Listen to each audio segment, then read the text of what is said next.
Assalamualaikum warahmatullahi wabarakatuh. Perkenalkan, nama saya Zahwa Kila Safira dengan NIM C1C023080. Di sini saya akan memaparkan materi perpajakan 2 tentang pajak penghasilan badan, yang dimana dosen pengampu untuk mata kuliah perpajakan 2 ini adalah Ibu Dr. Wiwi Tiswianti, SEAK MM.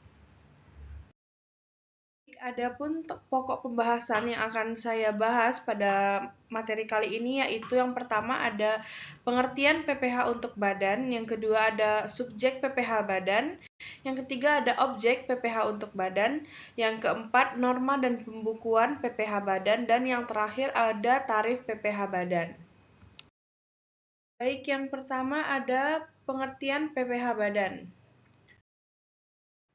Baik, PPh badan merupakan pajak yang dikenakan atas penghasilan yang diterima atau diperoleh wajib pajak badan dalam suatu tahun pajak. Dalam perhitungan PPh badan, perusahaan juga harus mencocokkannya dengan kewajiban perpajakan terkait lainnya seperti PPh pasal 21, 22, 23, 24 hingga PPN. Selanjutnya ada subjek PPh badan. Subjek pajak badan atau subjek PPh badan adalah setiap badan usaha yang diberikan kewajiban untuk membayar pajak, baik dalam periode bulan maupun tahun, dan disetor ke kas negara. Jenis subjek pajak dibedakan menjadi dua, yaitu yang pertama subjek pajak dalam negeri dan yang kedua subjek pajak luar negeri. Yang pertama ada subjek pajak dalam negeri. Subjek pajak dalam negeri adalah badan yang didirikan atau bertempat kedudukan di Indonesia, kecuali unit tertentu dari badan pemerintah. Sedangkan subjek pajak luar negeri adalah badan yang tidak didirikan dan tidak bertempat kedudukan di Indonesia, yang menjalankan usaha atau melakukan kegiatan melalui bentuk usaha tetap di Indonesia. Kemudian ada objek PPh badan. Objek PPh badan adalah penghasilan yang diterima atau diperoleh badan, sedangkan bagi subjek pajak badan dalam negeri yang menjadi objek PPh badan adalah semua penghasilan baik dari dalam negeri maupun dari luar negeri. Penghasilan yang menjadi objek pajak badan sebagaimana yang tercantum dalam pasal 4 ayat 1 Undang-Undang HPP Nomor 7 Tahun 2021 meliputi pengganti atau imbalan, hadiah dari undian, laba usaha, bunga termasuk premium dan diskonto, dan banyak lainnya.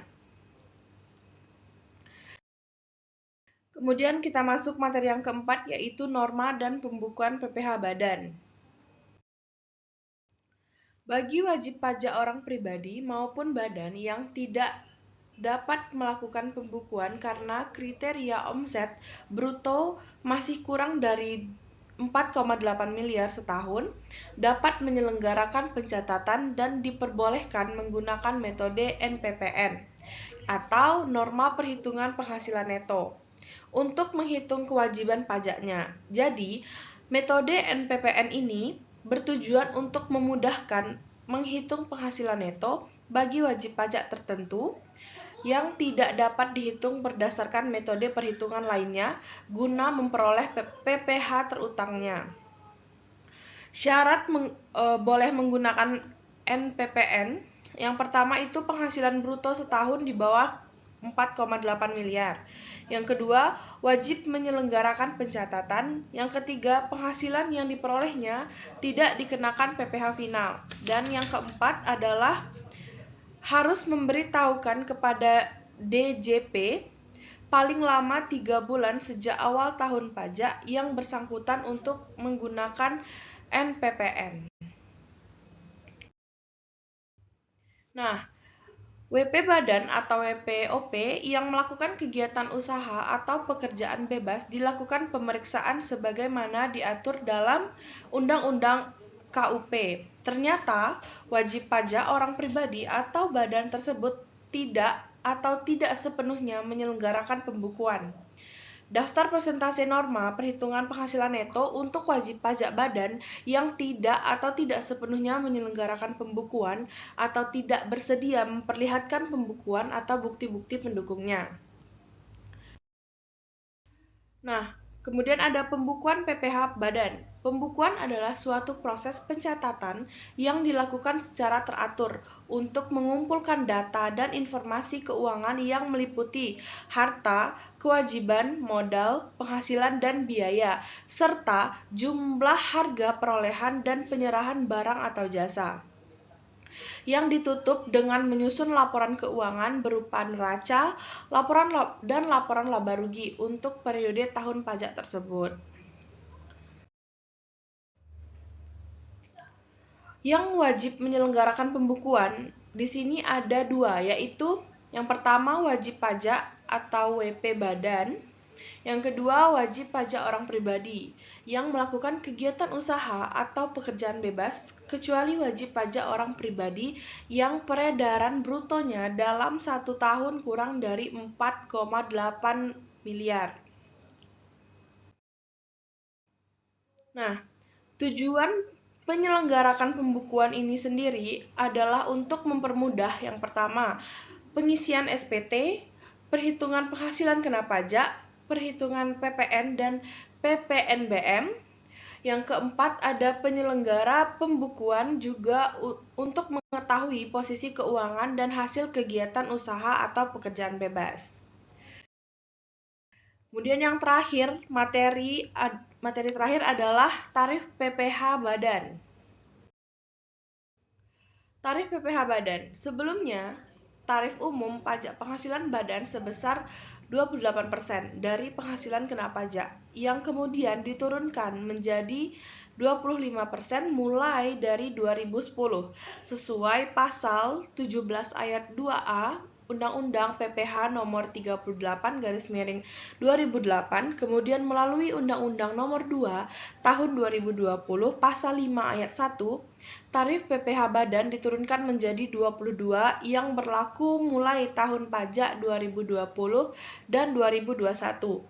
Berikutnya, melalui Undang-Undang HPP nomor 7/2021 ditetapkan kembali tarif PPh badan sebesar 22% mulai tahun pajak 2022 hingga saat ini.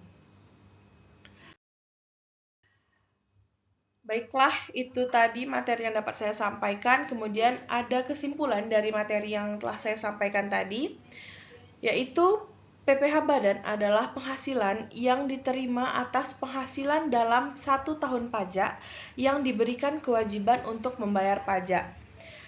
Dan ada dua subjek badan. Yang pertama, subjek pajak dalam negeri dan subjek pajak luar negeri yang berasal dari Indonesia. Objek PPh badan adalah penghasilan yang diterima atau diperoleh badan. Bagi wajib pajak orang pribadi maupun badan yang tidak dapat melakukan pembukuan dengan kriteria omset bruto masih kurang dari 4,8 miliar setahun, dapat menyelenggarakan pencatatan dan diperbolehkan menggunakan metode NPPN atau norma perhitungan penghasilan neto untuk menghitung kewajiban pajaknya. Tarif PPh badan sebesar 22% mulai tahun pajak 2022 hingga saat ini. Baik, hanya itulah yang dapat saya sampaikan. Lebih dan kurang saya mohon maaf. Saya tutup dengan wassalamualaikum warahmatullahi wabarakatuh.